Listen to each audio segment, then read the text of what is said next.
A poor man was married to a beautiful woman. The man and his wife never quarreled. The husband loved his wife. The wife loved her husband. They were very happy. But this happy couple had a rich, handsome neighbor. He saw the poor man's beautiful wife and he fell in love with her. "I want to marry her myself," he thought every day. When the woman's husband was working in the fields, the rich man went to the poor man's house. "You're a beautiful woman," he said to the poor man's wife, "but your clothes are old. Why doesn't your husband buy new, pretty clothes for you? I'm sure he doesn't love you.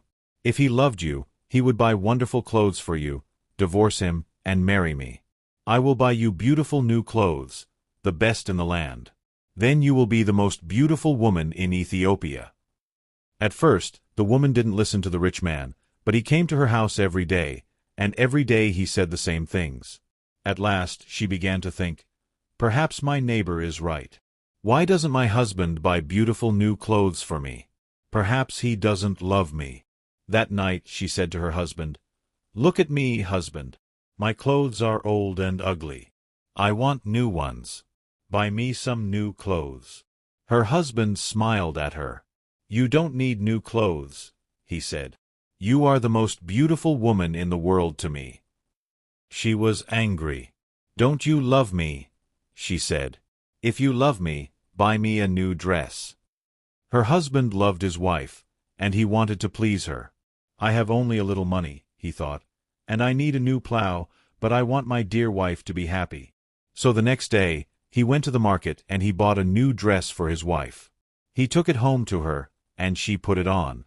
"Thank you, my dear husband," she cried. "Now I know that you love me." When the rich man came to see her again, she was wearing her new dress. "You see," she said to him, "my husband loves me very much. He bought me this beautiful new dress." The rich man shook his head. "But a good husband doesn't only give his wife new clothes," he said. "He gives her gold. Where's your gold necklace? Where are your gold rings? Why doesn't your husband give you those?" He opened a box and showed her some beautiful gold jewelry. "Look at these," he said. "Divorce your husband and marry me, and I will give all these to you." The woman did not listen to him. "Go away," she said. "I love my husband and he loves me, and we are happy together." But the rich man came again every day, and every day he showed her the box of jewelry. At last, she began to think, "Perhaps the rich man is right. Why doesn't my husband buy gold for me? Doesn't he love me?" That day, she didn't make a fire. She didn't cook a meal. Her husband came home late after a long day in the fields. He was tired and hungry. "There's no dinner for you tonight," his wife said. "What?" her husband cried. "But my darling, I love you more than anything. You are the most wonderful person in the world." "Then why don't you buy me some gold jewelry?" she said. When a man loves his wife, he gives her a gold necklace and rings for her fingers. Her husband looked worried. "I spent money on her new clothes," he thought. "How can I find more for gold? I'll go and see my brother. Perhaps he will lend me the money. I must buy gold for my dear wife. I want her to be happy." The next day, he went to visit his brother. "Lend me some money, brother," he said, "and I will work for you in your field." "All right," his brother said, "but you must work hard. There are many stones in my field, and you must move them all away." Her husband agreed and took the money. He went to the market and bought some gold jewelry. Then he took it home to his wife. His wife was very happy. She put the necklace around her neck and put the rings on her fingers. "Look at me," she said. "Am I not beautiful?" "You're very beautiful," her husband said. "If you are happy, I am happy." She put her arms around his neck. thank you, my dear husband," she said. "Now I know that you love me." The next day, her husband went out very early, before the sun rose in the sky. He ran to his brother's field. It was covered with stones. "I must work very hard now," he thought. "I must start early and stop late. I must pay my debt to my brother. His wife was working happily at home. I'll make a wonderful dinner for my husband tonight, she thought. He gives me wonderful presents. He works hard for me. I know that he loves me. Hello, a voice called out. Are you there? The woman went outside. It's you, the woman said. Listen, neighbor, you were wrong about my husband. Yesterday he bought me this beautiful jewelry. He loves me very much and I love him. I will not divorce him. I will not marry you. The rich man was worried. Her husband loves her too much, he thought. If I want her, I must be clever at last, he said. Your husband gave you clothes and jewelry, but I can give you more than that. What do you mean? The woman cried. Can your husband make miracles? The rich man asked. Miracles? No, of course he can't make miracles, the woman answered. Only God can make miracles. Men cannot make them. But I can, the man said. Because I love you. Love can make miracles. If your husband loves you, he can make miracles for you. If you love me, I will make miracles for you. Make a miracle for me now, the woman said. I can't, the rich man answered. You must promise to love me first. You must leave your husband and come to me. Then I will make wonderful, wonderful miracles for you. The woman said nothing, and the rich man went away. That night, the poor man came home late. He was very tired and hungry. His wife brought water for him and he washed himself. She brought delicious food for him and he ate it. My poor husband, she thought. He worked so hard for me. And he is so tired and hungry. The rich man is foolish. How can my husband make miracles? It's impossible. But the next day, and the day after, and the day after that, the rich man came to her house again. Did your husband make a miracle for you yesterday? He asked the woman. Leave him and love me, and I will make many, many miracles for you every day. At last, the woman began to listen to him. One day, when her husband came home, she was sad. Wife, dear wife, what is wrong with you? Cried her husband. Are you sick? No, she said. I'm sad because you do not love me. What? Cried her husband. But you know that I love you. I bought you new clothes. I bought you gold jewelry. You're the most precious thing in the world to me. But you don't make miracles for me, his wife said. Her poor husband was very surprised. Miracles? Of course I can't make miracles, he said. Why do you want a miracle? Who gave you the idea?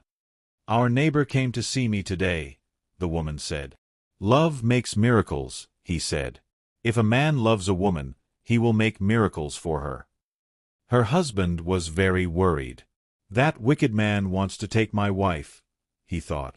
All this trouble comes from him. When he first came here, she wanted new clothes, then she wanted gold jewelry, and now she wants a miracle. What can I do? If I don't make a miracle, perhaps my wife will leave me and marry him. The next day, he went slowly to work in his brother's field. I must pray, he thought. Only God can help me now. He looked up to heaven. O Lord God, he prayed. Please help me to make a miracle. I love my wife and I want to keep her. Don't let this rich man take her from me. He worked all morning. He was moving stones from his brother's field. In the middle of the day, he sat down under a tree to rest. A man was sitting there already. Who are you? The poor man asked. I am a wizard, answered the man. And I have a gift for you. Look, here are 2 sticks. They make miracles. Miracles? The poor man said. He was happy now. What kind of miracles? If you touch a person with the first stick, the wizard said, he will become a donkey. The poor man thought of the rich man and he smiled. A donkey, he said. That's very good. And if I touch him with the second stick, what will happen? He will become a man again, said the wizard. The poor man took the sticks and jumped up. Oh, thank you, my friend, he said. I prayed to God and he sent you to me. Now I can keep my wife and punish my enemy." He ran home. "Wife," he called out, "come here. I'm going to make a miracle." His wife came out of the house. "A miracle?" she said. "What miracle?" "Look," said her husband. He touched her with the first stick. At once, she became a donkey. She lifted her head and tried to speak, but she could not. Hee-haw, was all she could say. Her husband touched her with the other stick. At once, she became a woman again. "Husband, that's wonderful," she said. "It's a real miracle. How did you do it?" "I prayed to God," her husband said, "and he helped me. And now, wife, I am going to punish my enemy." "Your enemy?" said his wife. "Who is that?" "You know my enemy," her husband said. He was looking at her. He wasn't smiling now. "It's the rich man, our neighbor. He comes to our house when I am working in the fields. He gives you bad ideas. Ask your husband for new clothes, he says. Ask him for gold jewelry. Ask him for a miracle. Am I right? Did our rich neighbor give you all these ideas?" His wife said nothing. "And did you listen to him?" her husband went on. His wife did not look at him. She was ashamed. "I'm sorry," she said. "It's true. He said all those things. He wanted me to divorce you and marry him, and I listened to him." "And do you want to divorce me and marry him?" her husband asked. She looked at him. Her eyes were full of tears. "No, dear husband, I want to stay with you forever and I will never listen to him again." "Then take this stick," her husband said, "and touch the rich man with it." He gave his wife the first stick, but he hid the second one in the roof. The next day, he went to work. Soon the rich man arrived at the woman's house. "Well," he asked her, "and can your husband make miracles yet?"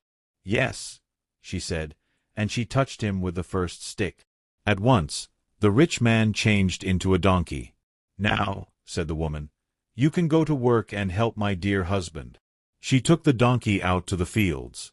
Her husband was working there. He said, "a donkey. Now I can finish the job quickly."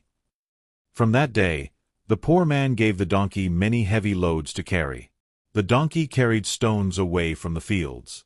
It took sacks of teff to the market, and it brought flour and coffee home again.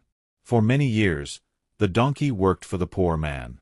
The poor man was not so poor now. The donkey was helping him. He was becoming richer. One day, the poor man looked at the donkey. It was tired and old. It stood still. Its head was bent down. The poor man was sorry for it. He went into his house and brought out the second stick. Then he touched the donkey with it. At once, the rich man stood there. But he was not a handsome young man. Now he was old. His back was bent. He was very, very tired. "You tried to take my wife away from me," the poor man said. "That was wrong. Go home now. Don't look at other men's wives again." The rich man went away, and he never came back again. But the poor man and his wife lived happily together for many more years.